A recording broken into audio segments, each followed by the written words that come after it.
Chers frères et sœurs dans le Seigneur, Shalom. Bienvenue dans notre émission Une seule chair. Aujourd'hui, nous voulons parler d'un sujet aussi important pour les mariés. Le sujet est « Efforcez-vous d'être transparents et ouverts l'un à l'autre ». Efforcez-vous d'être transparents et ouverts l'un à l'autre. Vous comprenez qu'il y a un effort à faire. Pourquoi est-ce qu'il y a un effort? Parce que de nature, l'être humain est opaque. L'être humain est complexe. Et il est difficile à le connaître. Tu ne peux pas seulement regarder quelqu'un de visage comme ça puis tu le connais. Non. L'être humain reste toujours quelqu'un à découvrir. Il y a un chanteur, Maman Laure, qui a chanté qu'on se connaît de visage, mais on ne se connaît pas de cœur. Donc, c'est ça un être humain. Il est difficile à le découvrir. Parce que l'être humain est libre à penser. Il a des pensées et il peut changer à tout moment. Il peut changer d'avis. Il peut changer d'attitude à tout moment. C'est pour cela que c'est difficile pour dire que moi je connais vraiment telle personne. C'est comme cela que pour expliquer l'agir et le comportement de l'homme, la Bible recourt souvent au concept cœur. Cœur. Et l'homme sage, Salomon, il dit dans Proverbe chapitre 4 au verset 23, « Garde ton cœur plus que toute autre chose, car de lui viennent les sources de vie. » Ça c'est Salomon qui le dit. Donc ici, le cœur est présenté comme ce qui oriente la vie de l'homme. Le cœur. Il ne s'agit pas de ce cœur animal. Non. Alors, dans la Bible, le cœur est souvent combiné avec d'autres éléments constitutifs de l'être humain, à savoir, il est combiné avec l'âme, avec le corps, et avec l'esprit, avec l'intelligence, et puis avec la pensée. Quand nous lisons la Bible, je peux prendre quelques passages pour montrer comment est-ce que on combine ces éléments dans la Bible, dans Deutéronome, par exemple au chapitre 6, au verset 5, Deutéronome chapitre 6, verset 5, la Bible dit « Tu aimeras l'Éternel ton Dieu de tout ton cœur, de toute ton âme et de toute ta force. » Le cœur est combiné là-bas avec d'autres éléments. Psaume chapitre 16, verset 9. Psaume 16, au verset 9. La Bible dit « Aussi mon cœur est dans la joie, mon esprit dans l'allégresse. » Vous voyez? Et mon corps repose en sécurité. Donc, on combine toujours le cœur avec d'autres éléments. Vous pouvez lire aussi à la maison, Psaume 26, verset 2. Alors, le cœur est le siège des émotions, c'est le siège de la volonté, c'est le siège de l'intelligence, c'est aussi le siège de la décision. Le cœur. Ce n'est pas le cœur animal, je disais, mais le siège des émotions, des sentiments, des volontés, l'intelligence, des décisions. Là, nous pouvons lire Exode 4, verset 14, Proverbe 12, verset 25.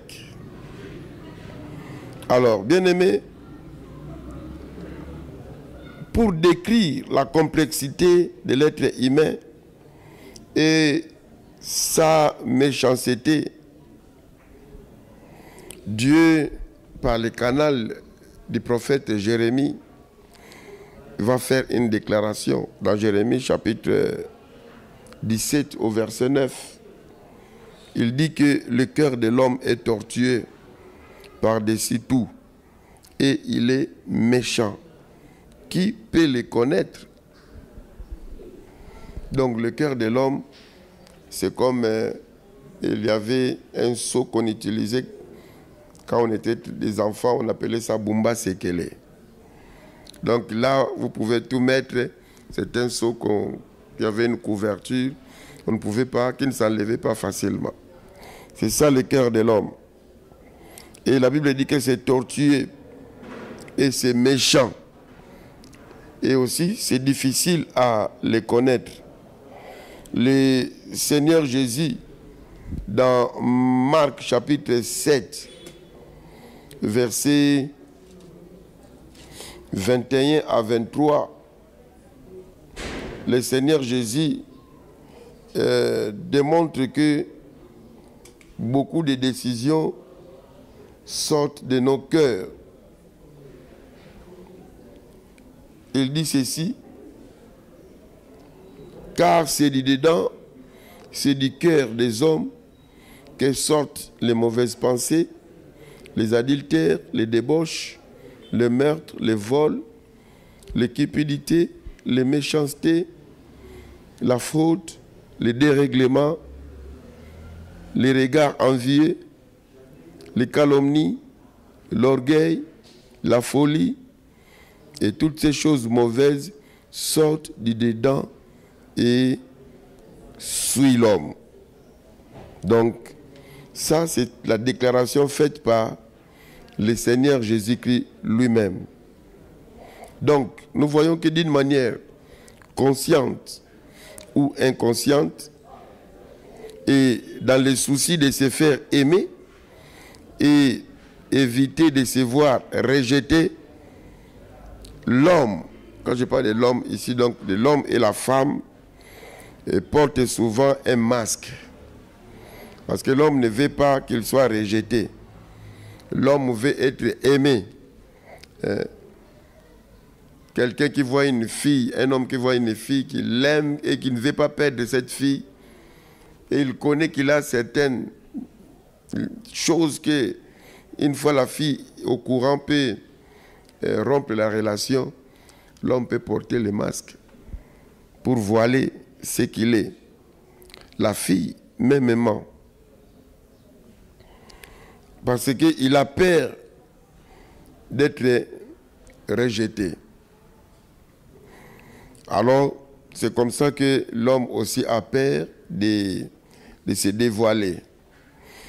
Mais en se cachant, alors là, il ne sait pas que tôt ou tard, ce qui est caché finira par être connu. C'est pour cela qu'il n'est pas sage de réduire l'homme à ce qu'il fait ou à ce qu'il dit. Il ne faut pas seulement se limiter. Non, il a dit qu'il m'aime. Il a dit qu'il va m'amener à tel endroit. Combien de personnes n'ont-ils pas été dupées à cause de cela? Donc, tu ne dois pas te limiter là. Il faut aller plus loin. Mais il n'y a que Dieu qui connaît l'homme, parce que la Bible dit que c'est lui qui sonde les cœurs et les reins. Et même Samuel a failli se tromper pour oindre le futur roi pour remplacer Saül.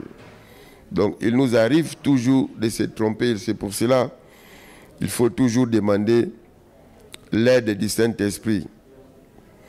Quelqu'un a dit que l'homme est ce qu'il cache. Donc, c'est ça le vrai homme.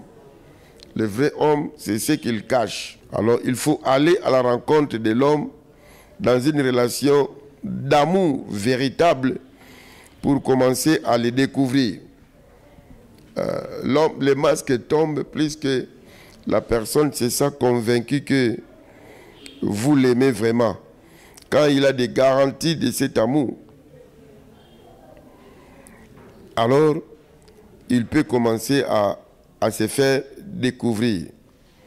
Donc, je voulais dire que c'est seulement dans une relation d'amour, sans hypocrisie, qu'il y a espoir d'une ouverture totale. Voilà.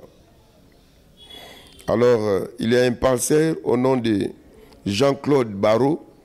Il a dit ceci: l'effort ne change jamais le cœur de l'homme. Ce qui change le cœur de l'homme, c'est l'amour. Vous voyez? L'effort que vous pouvez faire ne peut pas changer le cœur de l'homme. Mais ce qui peut changer le cœur de l'homme, c'est l'amour. Non tellement d'aimer, mais d'être aimé. Le cœur de l'homme commence à changer lorsqu'il se sent aimé. Ce n'est pas lorsqu'il l'aime, mais c'est lorsque il se sent aimé. Donc ce qui change le cœur de l'homme, c'est s'ouvrir à l'amour de l'autre. Tu commences à t'ouvrir. C'est seulement dans la mesure où les deux partenaires arrivent à la conviction qu'ils ont atteint le point de non-retour, c'est-à-dire un niveau tel que rien ne peut altérer leur amour, qu'il n'y aura plus de crainte et que la transparence deviendra totale. Vous voyez? La transparence devient totale quand l'homme a des garanties que leur amour est arrivé sur le point de non-retour. Là maintenant, les masques commencent à tomber. Nous disons souvent aux candidats au mariage que même si vous vous dites que vous vous connaissez bien, parce que des fois quand vous demandez est-ce que vous vous connaissez, ah non, en tout cas moi, et on se connaît tellement que, et nous on leur dit toujours que vous ne vous connaissez pas encore. Vous verrez que quand vous serez ensemble, il y a des choses que vous allez découvrir et se dire que ça, tu m'avais caché ça. Ça, tu m'avais caché ça. Et moi, je dis souvent qu'il faut aller jusqu'à 3 ans pour dire que non, je commence. Pas dire pour que je connais l'homme, mais c'est pour commencer à dire que je commence à connaître la personne. Il faut aller jusqu'à 3 ans parce qu'il y a trop d'hypocrisie. Raison pour laquelle, à la veille de la bénédiction du mariage, on demande aux heureux mariés s'ils n'ont pas des zones d'ombre, s'ils n'ont pas des choses qu'ils ont cachées. Et très souvent, ça ne manque pas. Très souvent, ça ne manque pas. Et là, on leur donne la garantie que sur le point ils sont, c'est bien de se faire dévoiler parce que le mariage, ça sera très bientôt. Parce que certaines réalités, ce n'est pas bon que ça soit découvert après le mariage. Parce qu'il y a des choses, quand on les découvre après le mariage, ça peut amener même à la rupture du mariage. Alors c'est mieux de les arranger bien avant. Bien avant, ça c'est très important.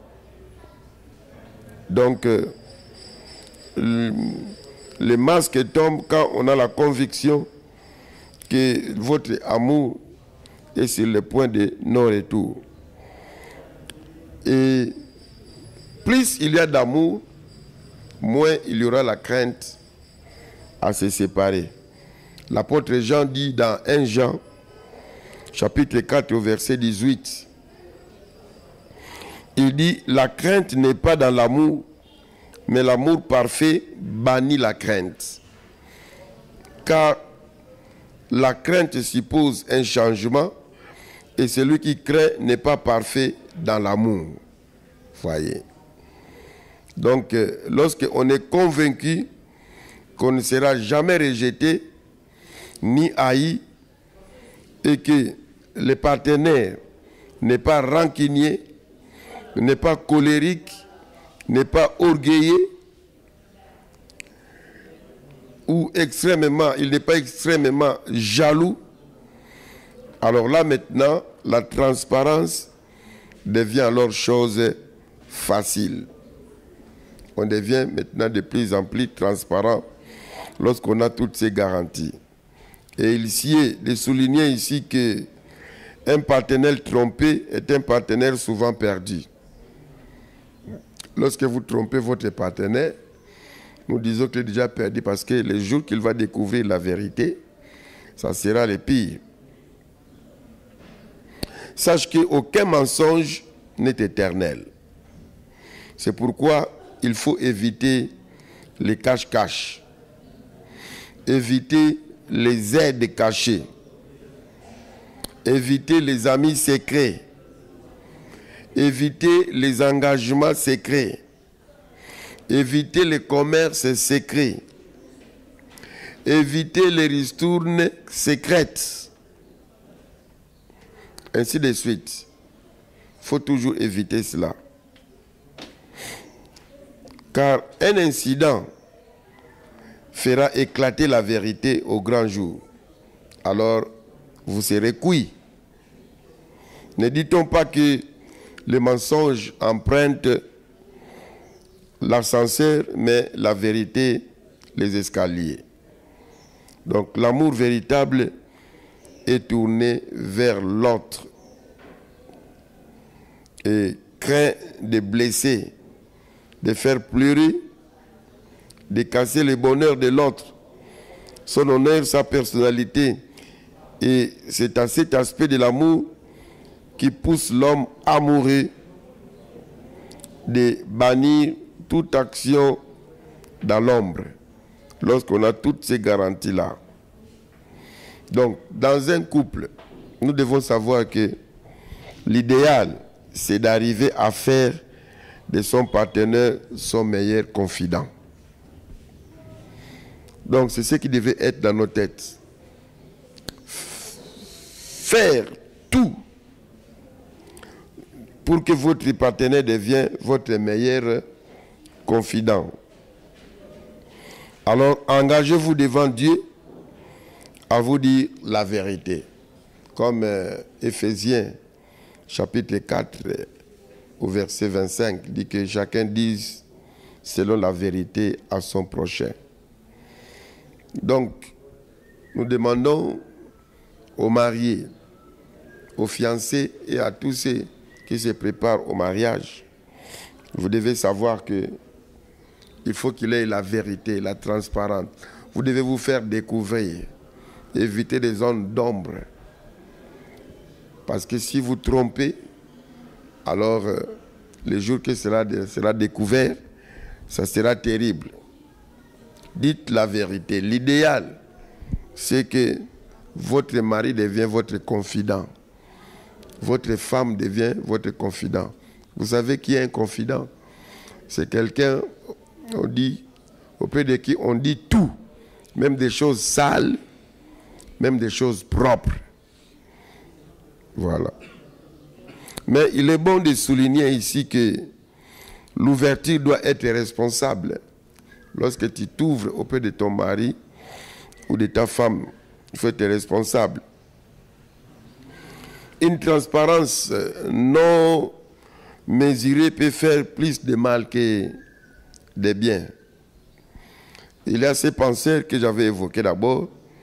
Jean-Claude Barrot, il dit à ce sujet que toute vérité n'est pas bonne à dire et à entendre. Donc certaines choses, ce n'est pas bien à dire. Certaines choses, ce n'est pas bien aussi d'entendre cela. Ça peut troubler votre cœur. Je donne l'exemple d'un grand écrivain, un grand serviteur, Zacharias. Il est déjà mort, paix à son âme, c'est un Camerounais. À ses propos, il donne un exemple éloquent, il dit « Depuis que ma femme m'a dit qu'elle avait connu des hommes avant moi et avait commis 2 avortements, tout mon intérêt pour elle avait disparu. Il est tout juste devenu comme ma sœur, rien de plus.